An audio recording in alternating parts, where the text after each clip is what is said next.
Toll plaza 1 अप्रैल से cashless होगा, नगद भुगतान होगा बंद, सिर्फ फास्टैग या यूपीआई से टैक्स लिया जाएगा।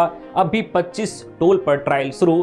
तो 1 अप्रैल से देश के सभी टोल प्लाजा कैशलेस हो जाएंगे। नए नियमों के लागू होने के बाद वाहन चालकों को टोल टैक्स चुकाने के लिए सिर्फ फास्टैग या यूपीआई पेमेंट का ही इस्तेमाल करना होगा। यह जानकारी टीवी न्यूज चैनल आज तक को इंटरव्यू में केंद्रीय सड़क परिवहन मंत्रालय के सचिव वी उमाशंकर ने दी। उन्होंने कहा है कि टोल पर नगद कैश लेन देन को पूरी तरह से बंद करने का फैसला लिया गया है। इस कदम का मुख्य उद्देश्य टोल नाकों पर लगने वाली लंबी लाइनों को खत्म करना है और सफर को बाधा रहित बनाना है।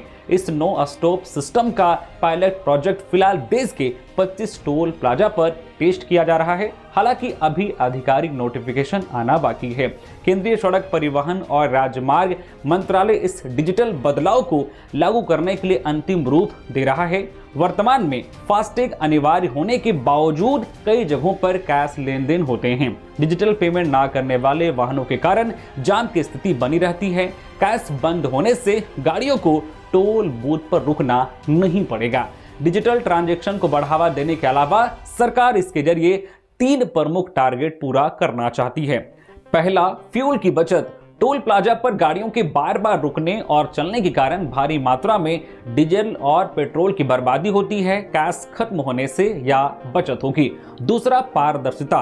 हर लेन देन का डिजिटल रिकॉर्ड होगा, जिससे टोल कलेक्शन में होने वाली हेराफेरी या गड़बड़ी की गुंजाइश खत्म हो जाएगी। और तीसरा, तेज सफर। खुले जैसे कि पैसों चेंज के चक्कर में होने वाली बहस और मैनुअल रसीद कटने में लगने वाला समय बचेगा। नया नियम लागू होने के बाद वाहन चालकों को सलाह दी गई है कि वे अपने फास्टैग अकाउंट को एक्टिव रखें। अगर आप फास्टैग का उपयोग नहीं करते हैं तो सुनिश्चित करें कि आपके स्मार्टफोन में यूपीआई पेमेंट की सुविधा चालू हो। 1 अप्रैल के बाद बिना डिजिटल पेमेंट के टोल प्लाजा पर चलने पर आपको जुर्माना भी भरना पड़ सकता है या आपको वापस लौटाया जा सकता है। हालांकि नए नियमों की डिटेल आना बाकी है।